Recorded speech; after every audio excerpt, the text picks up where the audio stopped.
universo de fría la galaxia se está separando de todas las demás. La situación es parecida a la de un globo con puntos marcados en su superficie y que está siendo hinchado a ritmo constante.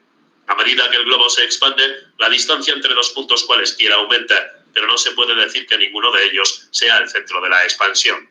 Además, a medida que el radio del globo va aumentando, cuanto más separados están los puntos de su superficie, con mayor rapidez se separan entre sí. Supongamos, por ejemplo, que el radio del globo se duplica cada segundo. En este caso, dos puntos que al principio estén separados 1 centímetro, al cabo de un segundo estarán separados 2 centímetros, medidos sobre la superficie del globo. De manera que su velocidad relativa será de 1 centímetro por segundo. En cambio, un par de puntos que inicialmente estén separados 10 centímetros, al cabo de un segundo estarán separados 20 centímetros, por lo que su velocidad relativa será de 10 centímetros por segundo. Análogamente, en el modelo de Friedman, la velocidad con que se separan dos galaxias cualesquiera es proporcional a la distancia entre ellas. Así, él predijo que el desplazamiento hacia el rojo de una galaxia debería ser proporcional a su distancia de nosotros, exactamente lo que descubrió Hubble. A pesar del éxito de su modelo y de su predicción de las observaciones de Hubble, el trabajo de Friedman permaneció ampliamente ignorado en el mundo occidental, donde modelos semejantes fueron redescubiertos en 1935 por el físico americano Howard Robertson y el matemático británico Arthur Walker en respuesta al descubrimiento de Hubble de la expansión uniforme del universo. Friedman solo dedujo un modelo de universo, pero si sus suposiciones son correctas, hay en realidad 3 posibles tipos de soluciones de las ecuaciones de Einstein, es decir, 3 diferentes tipos de modelos de Friedman y 3 diferentes comportamientos del universo. En el primer tipo de solución, el que descubrió Friedman, el universo se expande con suficiente lentitud como para que la atracción gravitatoria entre las galaxias vaya frenando la expansión, hasta llegar a detenerla, tras lo cual las galaxias empiezan a aproximarse las unas a las otras y el universo se contrae. En el segundo tipo de solución, el universo se expande tan rápidamente que la atracción gravitatoria no puede llegar a frenarlo nunca, aunque sí va reduciendo su ritmo de expansión. Finalmente, en un tercer tipo de solución, el universo se expande con el ritmo justo para impedir que se vuelva a colapsar. La velocidad con que las galaxias se separan va disminuyendo progresivamente, pero nunca llega a alcanzar el valor cero. Una característica destacable del primer tipo de modelo de Friedman es que en él el espacio del universo no es infinito, pero no tiene ningún límite. La gravedad es tan intensa que el espacio se curva sobre sí mismo como una esfera. Esto es muy parecido a la superficie de la Tierra, que es finita pero no tiene límites. Si viajamos sobre ella siempre en la misma dirección, nunca encontramos una barrera insuperable ni caemos por ningún borde, sino que al final regresamos al lugar de partida. En este modelo de universo, el espacio es así, pero con 3 dimensiones en lugar de las 2 de la superficie terrestre. La idea de que podríamos circunvalar el universo y regresar al punto de donde partimos resulta atractiva para la ciencia ficción, pero es irrelevante a efectos prácticos, ya que se puede demostrar que el universo se había vuelto a colapsar a un tamaño nulo antes de poderlo rodear.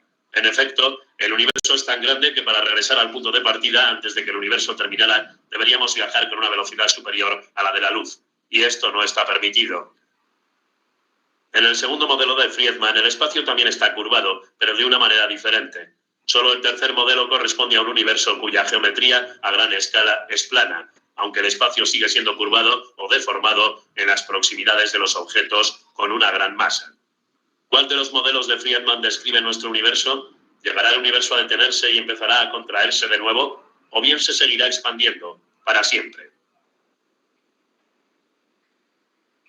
Resulta que responder a esta pregunta es más complicado de lo que los científicos creyeron al principio. El análisis más básico depende de 2 factores, el ritmo de expansión actual del universo y su densidad media actual, la cantidad de materia en un volumen dado de espacio. Cuanto mayor sea el ritmo de expansión, mayor será la fuerza gravitatoria necesaria para detenerlo, y por lo tanto, mayor será la densidad necesaria de materia. Si la densidad media supera un cierto valor crítico, determinado por el ritmo de expansión, la atracción gravitatoria de la materia contenida en el universo conseguirá detener su expansión y hará que se vuelva a colapsar, como en el primer modelo de Friedman. Si la densidad media es menor que el valor crítico, no habrá suficiente fuerza gravitatoria para detener la expansión y el universo se seguirá expandiendo para siempre, como en el segundo modelo de Friedman. Y si la densidad media del universo es exactamente igual al valor crítico, la expansión del universo se irá frenando paulatinamente, cada vez con más lentitud, acercándose, aunque sin llegar a alcanzarlo, a un tamaño estacionario. Esto corresponde al tercer modelo de Friedman.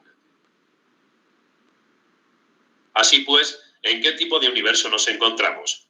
Podemos determinar el ritmo de expansión actual midiendo, mediante el efecto Doppler, las velocidades con que se están alejando las galaxias.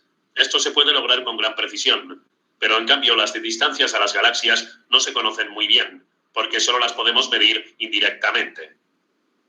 Así, todo lo que sabemos es que el universo se está expandiendo con una tasa de entre el 5 y el 10% cada 1000 millones de años. La incertidumbre sobre la densidad media actual del universo es aún mayor.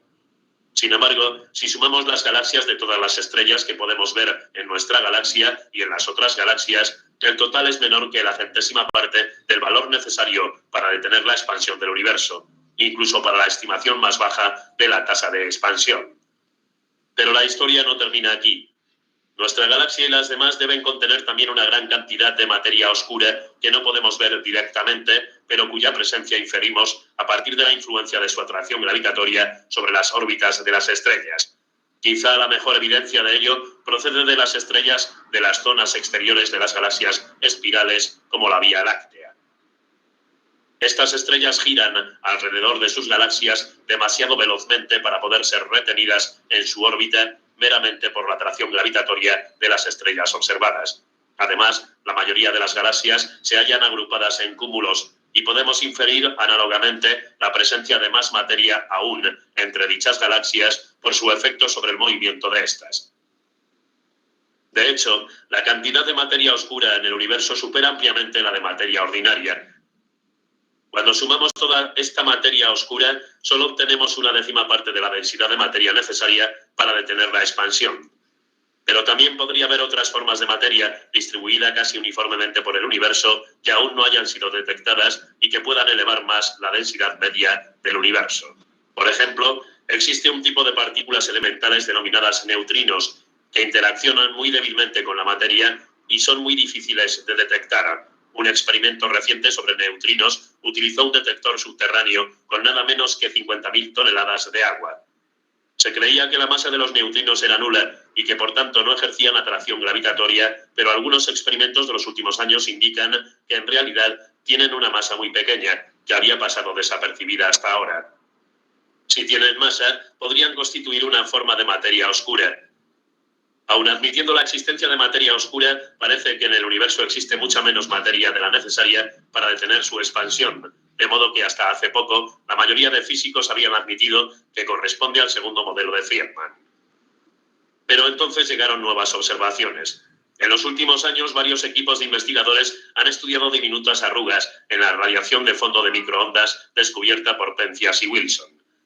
El tamaño de estas puede ser utilizado como un indicador de la geometría a gran escala del universo y parece indicar que, a fin de cuentas, el universo es plano, como en el tercer modelo de Friedman. Como no parece haber suficiente materia normal y materia oscura para dar razón de ello, los físicos han postulado la existencia de una tercera sustancia, no detectada por ahora, para explicarlo: la energía oscura. Para complicar más las cosas, otras observaciones recientes indican que la expansión del universo en realidad no se está frenando, sino que se está acelerando. Ninguno de los modelos de Friedman contempla esto, y resulta muy extraño, ya que el efecto de la materia sobre el espacio, tenga densidad elevada o baja, solo puede ser el de frenar la expansión. La gravedad, a fin de cuentas, es atractiva. El que la expansión cósmica se esté acelerando es tan sorprendente como que la onda expansiva de una bomba ganara potencia en lugar de disiparla a medida que se expande. ¿Qué fuerza podría impulsar el cosmos cada vez más rápidamente?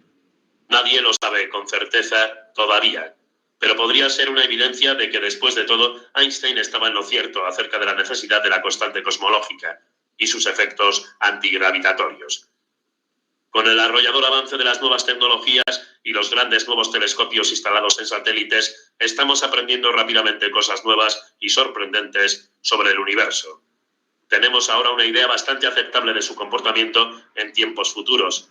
El universo se seguirá expandiendo a un ritmo cada vez mayor. El tiempo seguirá transcurriendo indefinidamente al menos para aquellos que sean suficientemente cautos como para no caer en algún agujero negro. Pero ¿qué ocurrió en las etapas muy iniciales? ¿Cómo empezó el universo y qué hizo que se expandiera?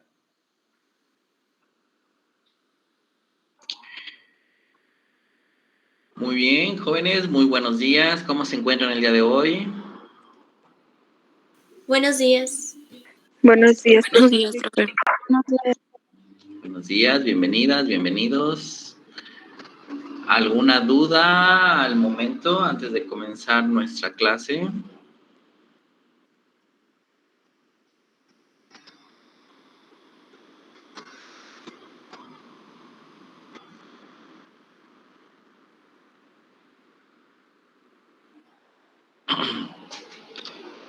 ¿Ninguna? ¿Todo bien?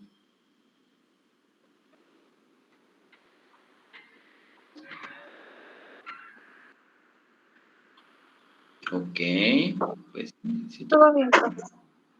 Muy bien. Bueno, pues vamos a comenzar nuestra clase del día de hoy. Y recuerden que el día de hoy toca ver un tema.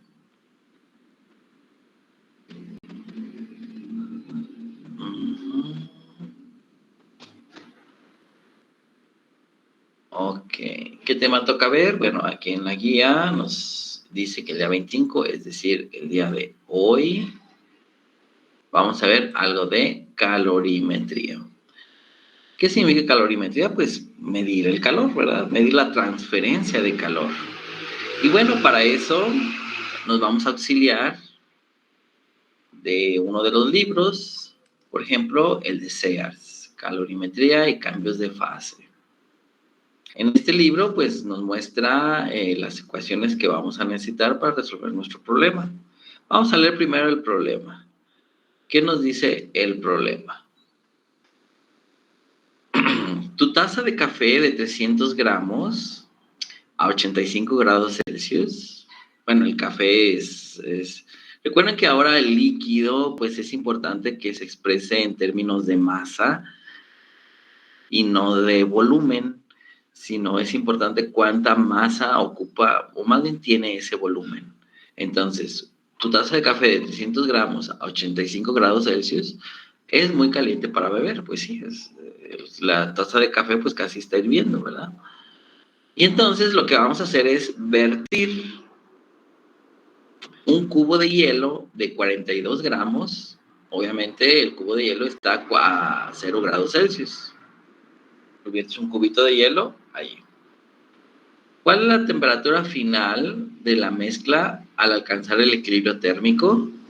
Es decir, bueno, está la taza, le pones el hielo y al final, a lo largo del tiempo, pues comienza a hacer un proceso, ¿verdad? 1. El hielo se derrite por completo porque es una masa muy pequeña a comparación de la masa del líquido del café, de la bebida del café. Entonces se derrite y se mezcla. Y obviamente, ¿por qué ocurre eso? Porque se encuentra inmerso en un ambiente de mayor temperatura, que es el café, como líquido. Entonces, el café le proporciona calor, porque recuerda que el calor fluye de un objeto de mayor temperatura a un objeto de menor temperatura. Y entonces, el cubito de hielo recibe el calor del exterior, del café, precisamente, de la bebida. Y entonces, al recibir calor, pues aumenta su temperatura y el cubito de hielo cada vez se va haciendo más pequeña, más pequeña. ¿Por qué? Porque pues se va cambiando de estado o de agregación, ¿verdad? De estar en sólido, el agua, el cubito de hielo es agua, de estar en sólido va pasando a líquido y cada vez más se va haciendo cada vez más pequeño, hasta que desaparece para mezclarse con el café. Y obviamente allí, en ese momento, se dice que ha alcanzado el equilibrio térmico, es decir, tienen una temperatura final tanto el líquido del cubito que ya se derritió como el café. Obviamente tiene que ser menor que 85 grados Celsius, pero mayor a 0 grados Celsius, ¿verdad? A ver, permítame un momento, jóvenes.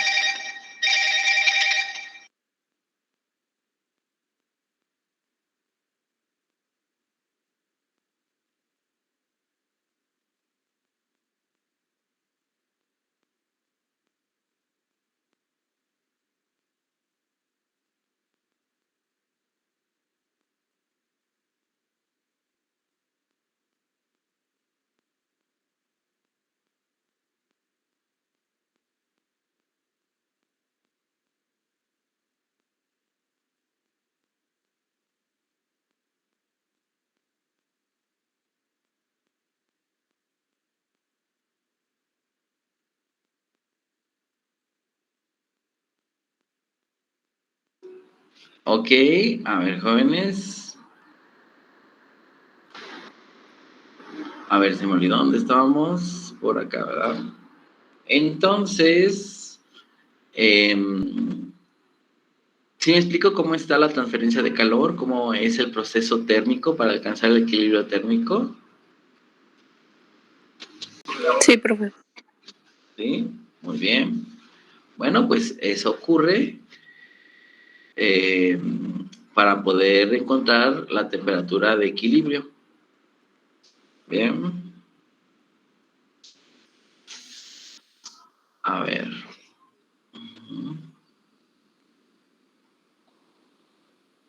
Entonces, permítanme. Entonces, vamos a leer un poco acerca de estos cambios de fase.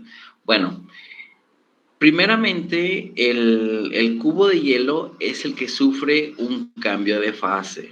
¿Qué significa eso? Pues que el cubito de hielo de estar, pues es agua, de estar en estado sólido porque está congelado, pasa a estar en estado líquido. Y eso, pues, requiere de cierta energía para poder transformar del sólido a líquido. Es decir, se le está transfiriendo cierta energía. ¿De dónde? Pues esa energía calorífica se transfiere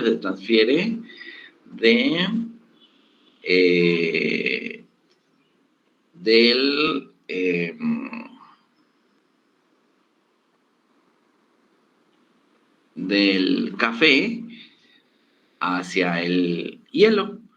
Y eso pues se obtiene a través de esta fórmula. Mira, el calor o la transferencia de calor en un cambio de fase. ¿Qué significa eso? Bueno, pues que la transferencia de calor puede ser positiva o negativa. Ahora, en un momento vamos a ver por qué. Y esa transferencia de calor se requiere conocer o es proporcional a la masa y una constante que se llama L. Constante L. Esa L se llama calor latente de fusión o de vaporización, según sea el material. En este caso, aquí hay abajo una tabla. Para poder fusionar un líquido, solamente se puede fusionar. ¿Qué significa fusionar? Pues que sus moléculas estén más unidas, es decir, que pase de líquido a sólido, o viceversa. Y existe otro calor latente que es el de vaporización. Por eso es la diferencia latente de fusión, que tiene una F como subíndice y una V como subíndice. Calor latente de fusión, bien, de fusión para poder fusionar, es decir, para poder o congelar o descongelar, es decir, de estado sólido a líquido o de líquido a sólido. Es ambos esta constante. Entonces, nosotros para nuestro caso, para nuestro problema, que es en el cual el cubito de hielo se derrite, pasa de estado sólido a líquido, entonces se requiere conocer el calor latente de fusión del agua. Y aquí está, mira. Bien, son 334 por 10 a la 3. ¿Qué unidades? Joules sobre kilogramo. Es decir, necesitas una cantidad de energía por cada kilogramo. Y bueno, pues eso es a utilizar. Entonces, para poder derretir precisamente el cubo de hielo, pues se necesita una cantidad de energía que esa la va a absorber o va a pasar del líquido café, de la bebida, hacia el cubo de hielo. ¿Bien? Y luego vamos a hacer otro pequeño detalle. Solamente quería explicar pues, precisamente esta tablita y los calores, la constante de calor latente de vaporización y de fusión. Bien. Entonces, eso es como está aquí. Bien. Entonces, vamos a utilizar, voy a traer mi tablet.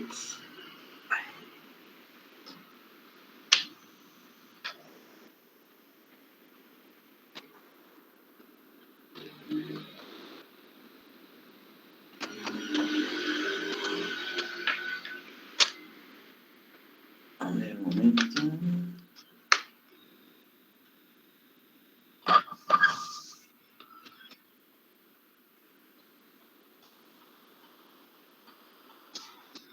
Ok, bueno, aquí estamos en la pizarra, ¿verdad? Sí se puede ver la pizarra. Sí, profe. Bueno, vamos a dar solución al problema.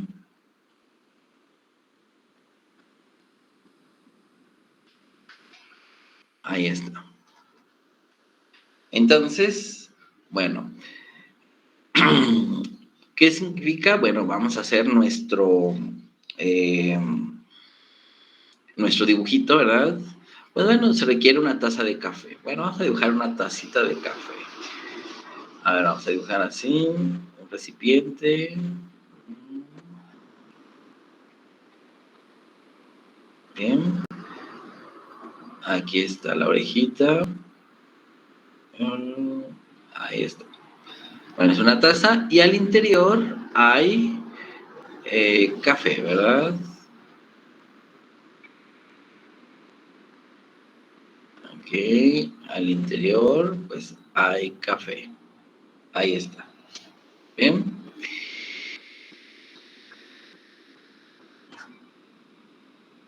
Recuerda que el café pues son 300 gramos.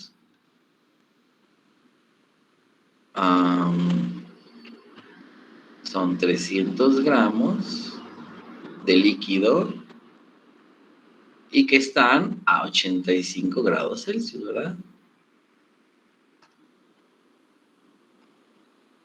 Ahí está.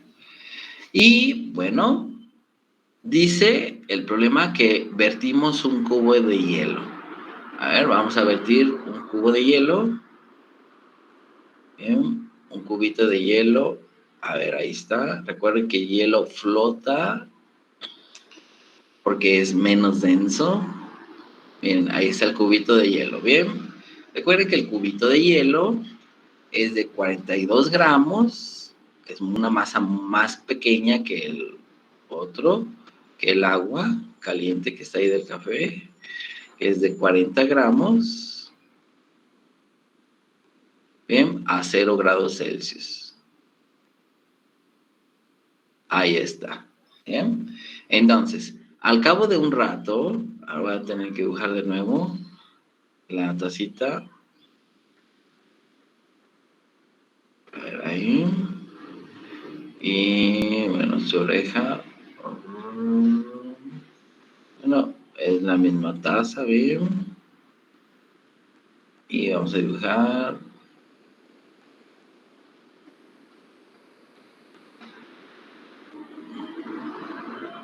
Ahí.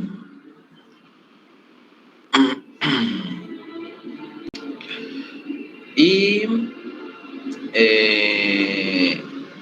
pues ahora, al cabo de un tiempo, pues el cubo de hielo ya no va a estar, sino va a estar mezclado aquí con el agua, ¿verdad?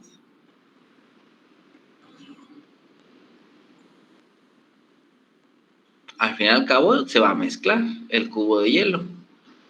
Bien, bueno, vamos a ponerle, pues, no sé, más, que son los 300 gramos. Los 300 gramos del agua. Bien, más los 42 gramos de el hielo, ¿verdad? Bien. Y obviamente aquí los dos ya no tienen una temperatura de 85 grados, sino tienen una temperatura desconocida. Bueno, de hecho la voy a dibujar de rojo porque es la temperatura final, ¿verdad? Temperatura final. Y esta es precisamente la desconocida. Se nos está preguntando la temperatura final de equilibrio. Entonces ya no está aquí el hielo. Bueno, fíjate bien. Entonces, bueno, vamos a anotar nuestros datos. Tenemos, igual lo va a hacer de este lado. Tenemos la masa del café, ¿verdad? Vamos a ponerle masa de negro.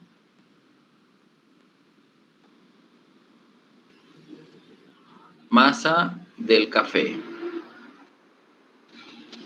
La masa del café es igual a 300 gramos. Bien.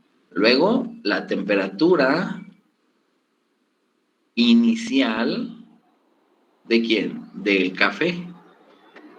Fíjate cómo está ahí, ¿bien? La temperatura inicial del café es igual a 85 grados Celsius. ¿Bien? Después está, ¿qué más? La masa del hielo, ¿verdad? La masa del hielo, le voy a poner un subíndice H. La masa del hielo es igual a 40 gramos.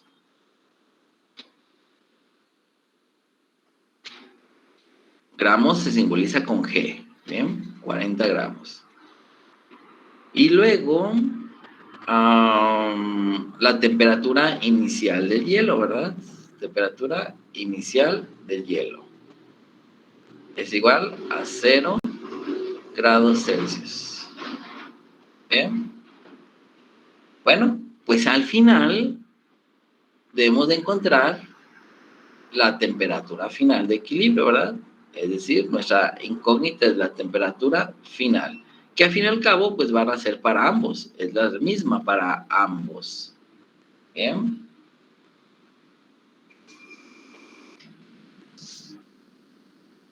Ahí está. Y luego, pues bueno, vamos ya tenemos los datos que ya nos han dicho aquí. Bien, todos los datos ya están paseados aquí. Ahora bien, pues bueno, vamos a hacer nuestra estrategia. Bueno, un poquito antes vamos a convertir, bien, los datos en temperaturas en unidades que son adecuadas. Obviamente, lo único que vamos a tener que convertir son las masas, ¿verdad? Las masas que deben de estar en kilogramos, las vamos a convertir de gramos a kilogramos. La temperatura no es necesaria que la convierta. ¿Por qué? Porque tanto el calor específico, a ver, vamos a ver en la tabla, tanto el calor específico como el calor latente se pueden medir en grados Celsius. Vamos a ver el calor específico, porque después otro tema es lo del calor específico. no viene esa tabla de calor específico. Tenemos que buscar en una tabla. Viene antes, mira, antes va a venir el calor específico, mira. Y este calor específico, bueno, esta ecuación también la vamos a ocupar, el calor requerido para cambiar la temperatura de la masa M, como ocurre de esa manera. Y este calor específico, pues viene en tablas. A ver, vamos a ver. Cantidad de calor. Esas tablas.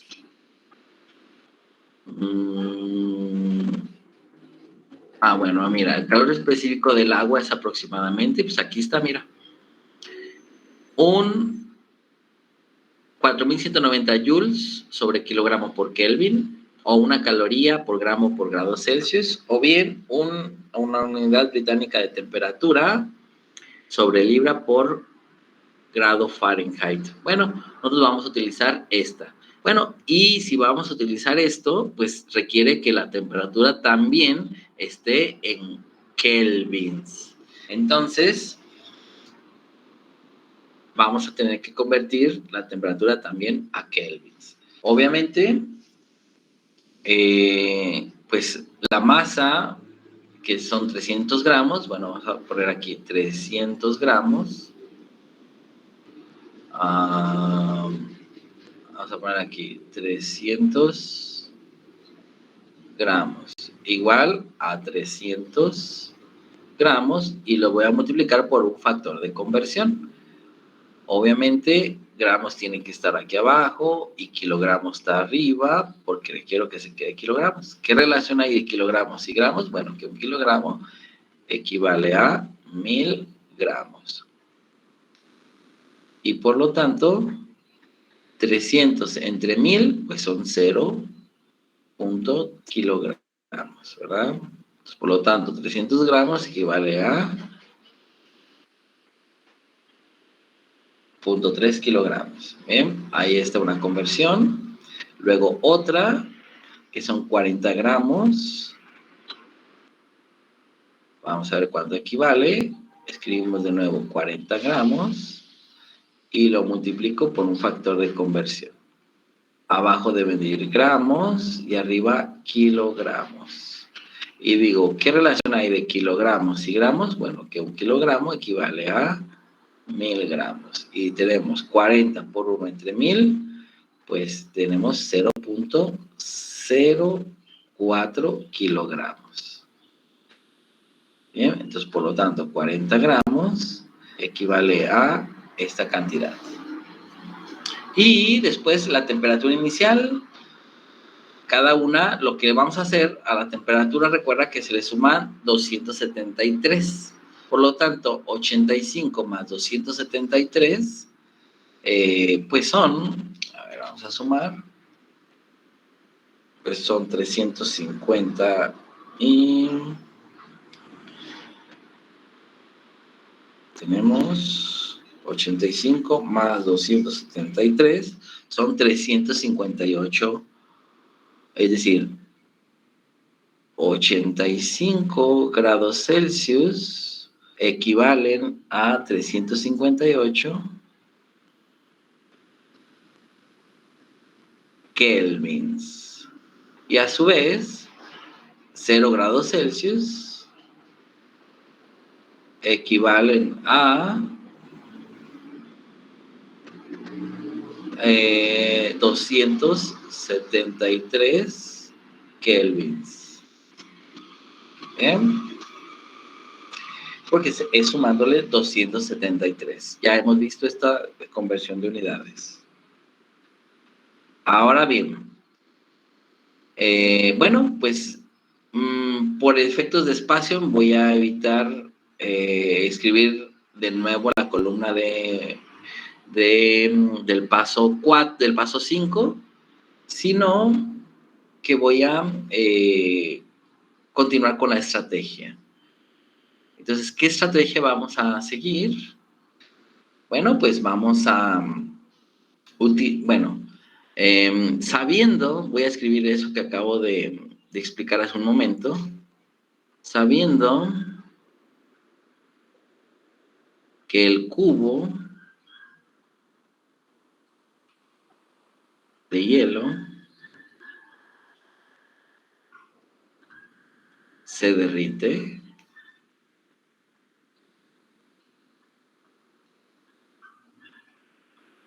¿bien?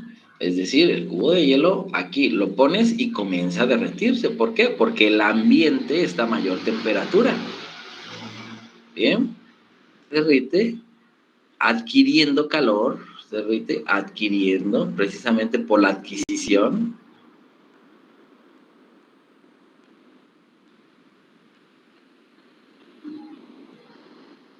Adquiriendo calor del café, ¿no?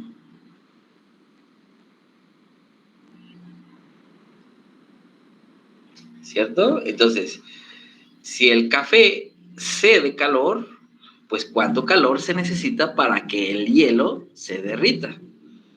Entonces, sabiendo que el cubo de hielo se derrite adquiriendo calor del café, esta cantidad es, o sea, ¿cuánto es?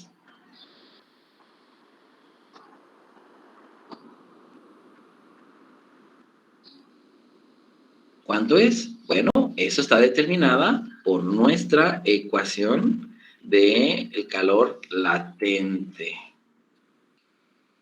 ¿Bien? Como lo veamos aquí, mira, aquí está. Calor latente de fusión. ¿Bien? Entonces, la masa por el calor latente de fusión del agua.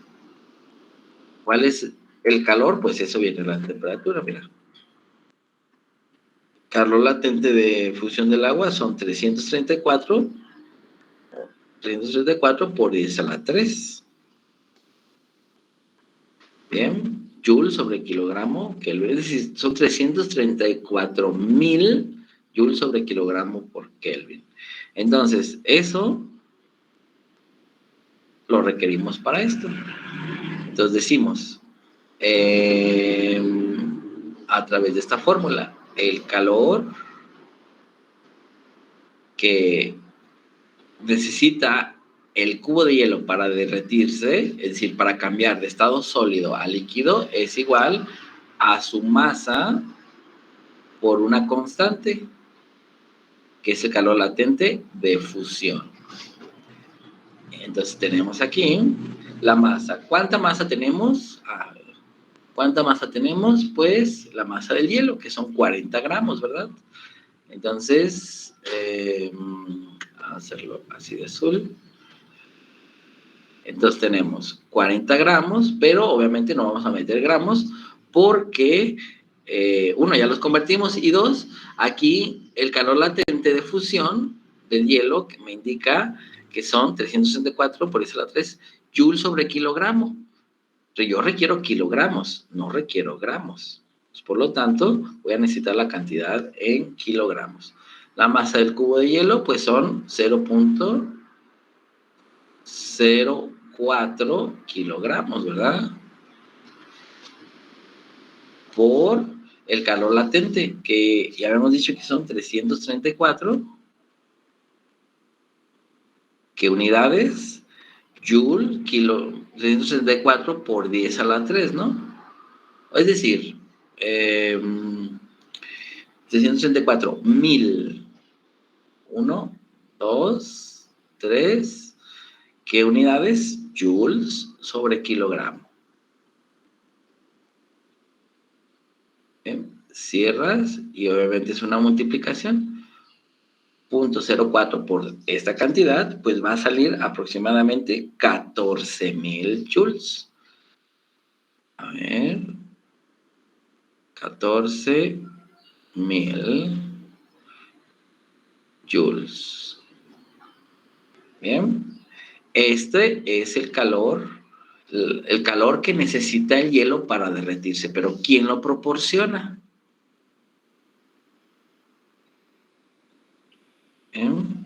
Vamos a ponerle el calor de fusión. Vamos a agregarle un apellido, una sub F, calor de fusión, el calor de fusión del hielo. ¿Bien? O sea, el calor que requiere son 14,000 joules. Y ahora bien, bueno, ese calor, esa cantidad de calor es el que el café cede, ¿verdad? El café cede esta cantidad de calor para que el hielo aumente su temperatura y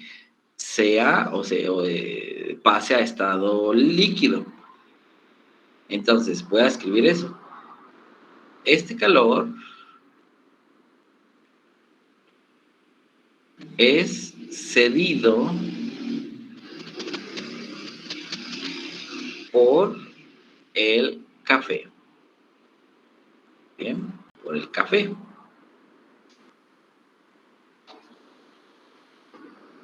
Bien, ese es el calor cedido por el café. Después, jóvenes, bueno, hasta ahí era lo que yo explicaba hace un rato al inicio de esta presentación.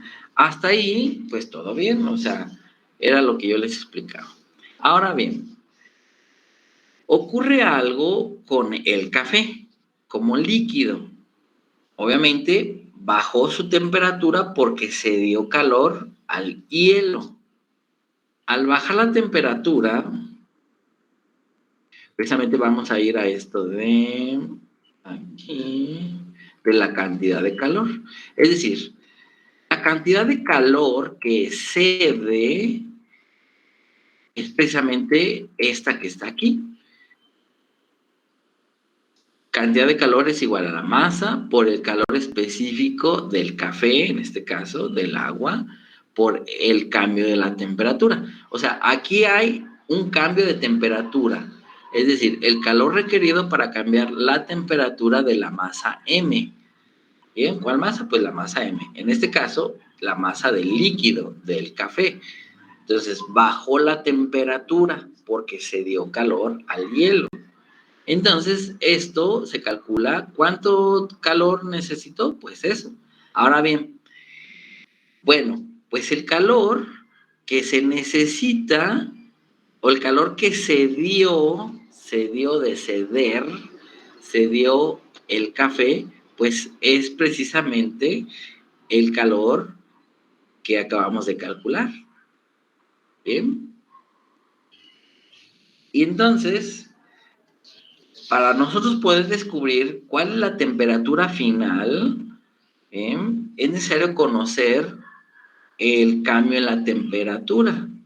Entonces, este calor es cedido por el café, el cual, o más bien, bajando su temperatura.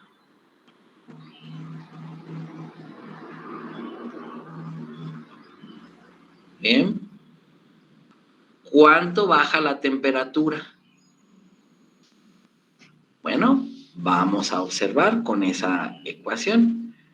Es decir, voy a escribir la ecuación original, que es decir, Q es igual a la masa por el calor específico, que es una constante, que significa C, por el cambio en la temperatura. Ahí está. Ahora bien, estoy diciendo que este calor es el que cede al hielo, por lo tanto ya está definido que son 14,000 joules. ¿Sí me explico? Pero ojo, tiene que ser un calor que cede, es decir, que se le quita al café. Por lo tanto, va a ser ahora negativo para efectos como lo está viendo el café, el líquido café. Entonces, para eso nosotros podemos conocer precisamente la diferencia de temperaturas. Entonces, de allí despejamos a la diferencia de temperaturas. Obviamente, la diferencia en temperatura es igual a Q mayúscula sobre la masa por el calor específico. Bien. Y esto, pues, es igual al calor cedido. ¿Cuál es el calor cedido? Pues 14,000 joules, pero en términos negativos. Este término negativo es un término matemático, es decir, está cediendo calor. ¿Cómo representas que tú cedes? Que tú tienes, por ejemplo, si tú tienes, bueno, tengo 10 pesos y gasto 2 pesos, bueno, pues en realidad yo resto de 10 pesos, resto con un signo menos la cantidad que ya he gastado. Pues es lo mismo aquí. Son 14,000 joules de calor negativo que cede el café entre la masa. ¿Cuál es la masa del café? La masa del café son 300 gramos, es decir, 0.03 kilogramos, ¿verdad? Y ojo, porque va a ser una multiplicación, cerramos entre paréntesis, y buscamos el calor específico. Recuerda que el calor específico es una constante. En este caso, el agua, bueno, el agua o el café, pues es lo mismo que el agua. O sea, no hay mucha variación. Es decir, estamos hablando de 4,190 joules sobre kilogramo por Kelvin. Bien, ahí está. Entonces, 4,190, ¿verdad? Lo multiplicamos por 4,190, ¿qué unidades? Joule sobre kilogramo por Kelvin. Se cierra. Entonces, fíjate bien, vamos a hacer con las unidades. Mira, joules entre joule se va. Kilogramo entre kilogramo se va. Y obviamente me queda como está hasta abajo, la unidad Kelvin pasa hasta arriba. Entonces, la diferencia de temperaturas me va a dar en Kelvin. Entonces, por lo tanto, si tú haces esta resta, 14,000 negativos entre 0.3 por 4,190, pues te va a dar aproximadamente que el cambio en la temperatura es igual a menos 11.1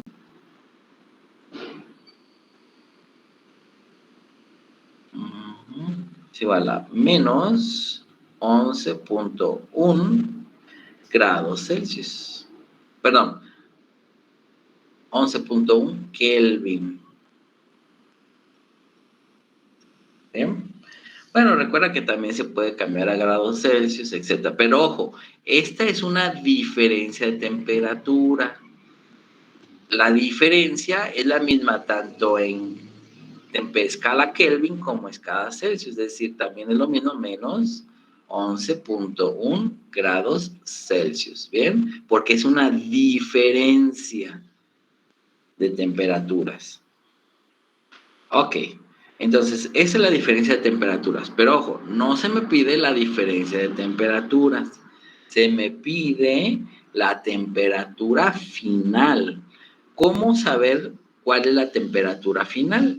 Bueno, pues aquí todavía falta establecer un comportamiento de líquido. Fíjate, porque al final la temperatura, bien, la temperatura final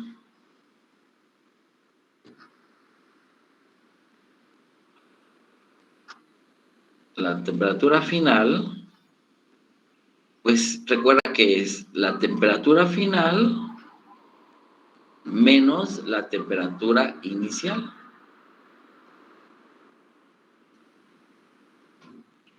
Bien, esto es lo que se conoce como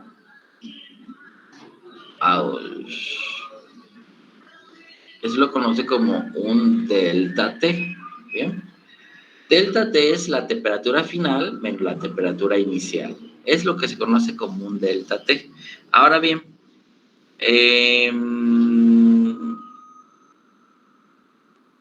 Fíjate. Tenemos dos objetos, el hielo y el café. Bien. Al tener dos objetos, pues tenemos un intercambio de calor entre esos dos objetos. Entonces, voy a poner ahí, pues, como tenemos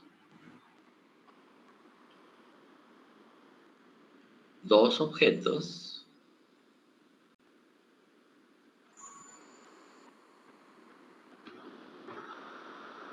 ¿bien? ¿Cuáles son esos dos objetos? Pues el hielo y el café. ¿Ven? Como tenemos dos objetos, el hielo y el café, en contacto térmico,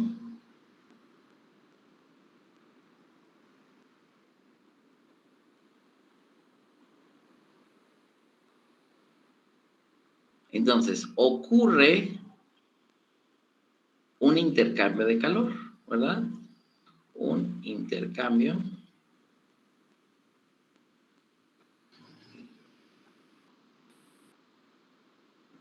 de calor. Bien, entonces ese intercambio de calor, tanto del objeto, fíjate, aquí es como que la ecuación más importante de esta tabla. Es decir, el calor de fusión del hielo, está F, bien, y el calor del café, vamos a nombrarlo igual de esa manera, el calor cedido del café, pues al fin y al cabo, el calor que uno admite es igual al calor que uno cede. Es decir, el calor que admite el hielo es igual al calor cedido por el hielo, por el café, perdón. Entonces, la suma de ambos calores debe de ser igual a 0. ¿Por qué? Porque ambos calores, uno cede y el otro, recibe. ¿Cuánto calor recibe uno? Pues lo que cede el otro. ¿Sí me explico?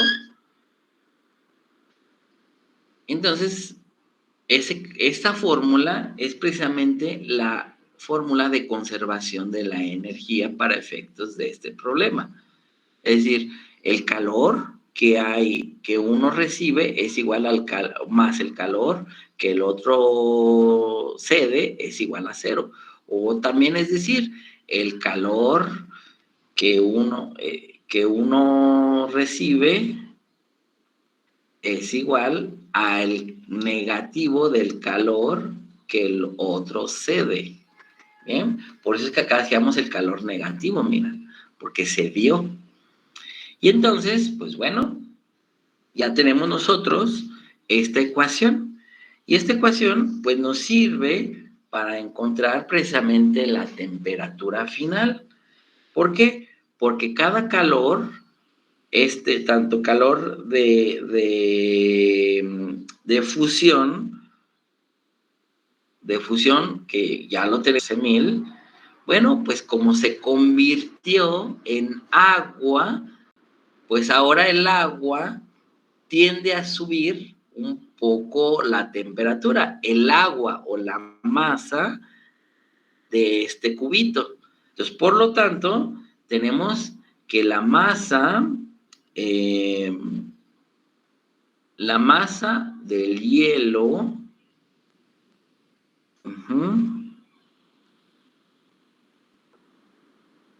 ¿sí? La masa del hielo, que habíamos puesto que era H, ¿verdad? La masa del hielo, por el calor específico del agua. En este caso, ya el hielo se convirtió en agua, ¿bien? Por delta T. ¿Quién es delta T? Pues delta T es la temperatura final, ¿bien? La voy a dibujar de este otro color, porque es lo que se busca, la temperatura final, ¿bien? Menos la temperatura inicial. ¿Cuál es la temperatura inicial del cubito de hielo? ¿Con qué temperatura inició? Pues con 0 grados Celsius, ¿no? Se cierra. Y esta fórmula, pues es la fórmula que habíamos visto, o sea, esta de aquí, ¿bien? O sea, Q es igual a masa por calor específico por delta T. En este caso, el calor específico del hielo, ¿bien? Pero bueno, también es el mismo que del agua, es el mismo. Entonces, esto es igual a ¿quién?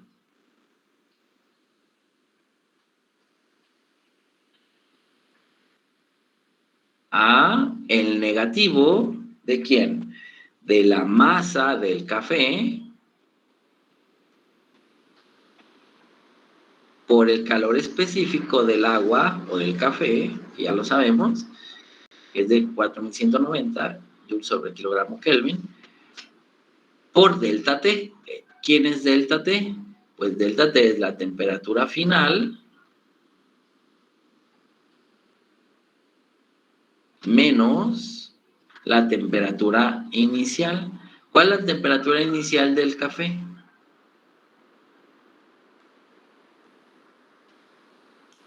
La temperatura inicial del café es de 85 grados Celsius, pero fíjate, hay que restarle precisamente esta diferencia.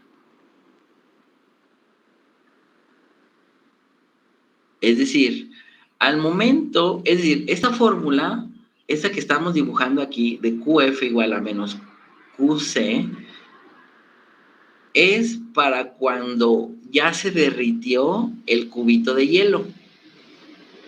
Ahora, el intercambio de calor es de cuando el cubito de hielo ya se convirtió en completamente agua y sube su temperatura, la masa del cubito de hielo, que ahora ya es agua, pero baja la temperatura del café. Entonces, cuando eso ocurre, es que hay una diferencia de temperaturas ya, porque ya se dio el café, ya se dio temperatura, ya se dio calor, por lo tanto bajó su temperatura. ¿En cuánto bajó? Bueno, bajó un poco en 11.1 grados Celsius, es decir, a 85 le tenemos que restar 11.1. Y eso nos da 73.9. ¿Sí me explico? 73.9 Celsius. Bien. Entonces, pues ya se vuelve un problema algebraico, porque solamente hay que despejar la temperatura final. Ahora bien, ¿cómo vamos a hacer eso? Bueno, pues muy sencillo, porque ya es algebrita, mira. Pues restar aquí 0 grados es restar nada. Restar 0, pues es restar nada. Entonces, tenemos la masa del hielo por el calor específico del hielo, que es el mismo que del agua, por la temperatura final. Bien, déjame dibujarlo de rojo. Por la temperatura final. Bien, es decir, se quitó el paréntesis. Igual. Bien. Entonces voy a distribuir este de aquí para quitar el paréntesis. Menos la masa del café por el calor específico del café, que es la del agua, por la temperatura final. ¿Bien? Así, miren, ahí está. Luego, menos por menos da más. más la masa del café por el cálculo específico del café por 73.9. Bien. Bueno, pero eso... Ah, mira, espérame. Antes, perdón. Aquí observo que la C se encuentra en ambos lados, ¿verdad? Pues como la C se encuentra en ambos lados, pues se va a ir. Y ya no aparece la C. Entonces déjame borrar lo anterior, porque si no va a ser un chorizote. Ahí está. Entonces, tengo, ya la C se fue. Entonces tengo la masa del hielo por la temperatura final, bien, a la cual llega el sistema. Bien. Esto es igual a menos la masa del café por la temperatura final del café, de temperatura final, ¿verdad? La que alcanza el sistema. Bien, menos por menos, más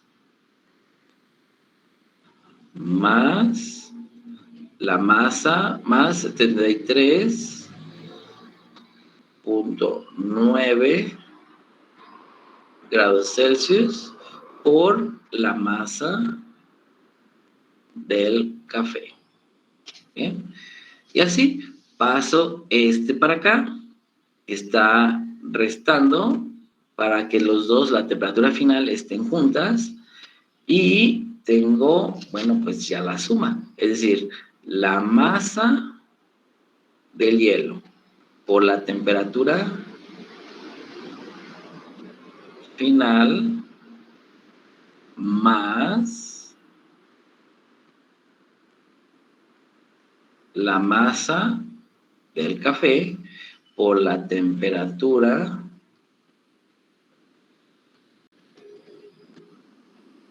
final. Y esto es igual ¿a quién? Pues a 73.9 grados Celsius por la masa del café. ¿Bien? Y a su vez factorizo estos dos términos. De tal manera que yo tengo finalmente la temperatura final igual a ¿quién? A 73.9 grados Celsius por la masa del café. ¿Cuánto es la masa del café? 0.3 kilogramos. 0.3 kilogramos. ¿Bien? Entre la suma de las masas, mira. Qué interesante. La masa del hielo, ¿cuánto es? 0.040, es decir, 0.04 más la masa, bueno, un poquito antes voy a anotar la unidad, 0.4 kilogramos más 0.3, ¿verdad? 0.3 kilogramos, que es la suma de las masas. Bien. Y esto ya nos da la temperatura final. La temperatura final es igual, pues multiplican 73.9 por 0.3 entre, pues, 0.34. Y eso nos va a dar aproximadamente 64.8. ¿Qué unidades? Pues grados Celsius. O también grados Kelvin, como ustedes. Bueno, más bien tenemos que aumentarle 273. Pero esto, ahí está nuestra respuesta. Obviamente, la temperatura que te tienen que dar a ti en el caso de que te haya tocado un problema similar, pues es menor a la temperatura más caliente, pero mayor a la temperatura más fría del otro objeto, ¿verdad? Y es creíble, ¿no? Bien. Pues ahí está. Entonces, ¿cuál es la temperatura final de la mezcla? Bueno, pues anotamos la respuesta. La temperatura final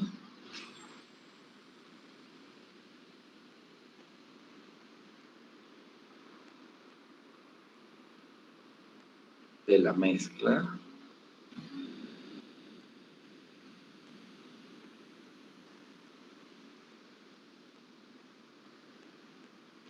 es 64.8 grados Celsius.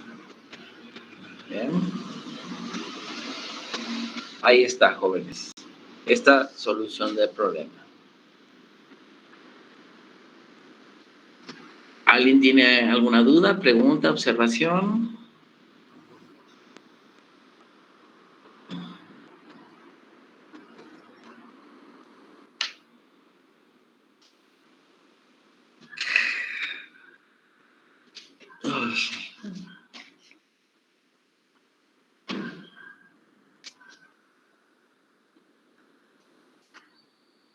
¿Alguna duda, pregunta, observación?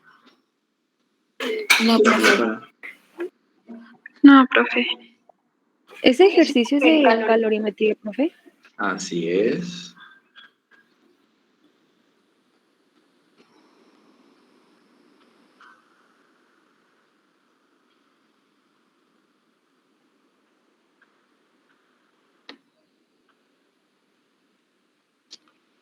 Ok, ¿alguna duda, pregunta?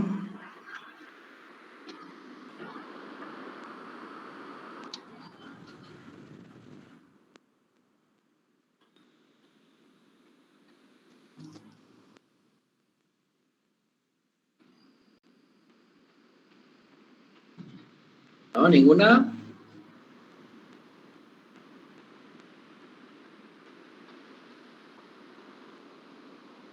Muy bien, bueno, pues terminamos por el día de hoy. Si no hay más preguntas, y continuamos la próxima semana. Mucho éxito con sus problemas. Gracias, profe. Gracias. Hasta luego.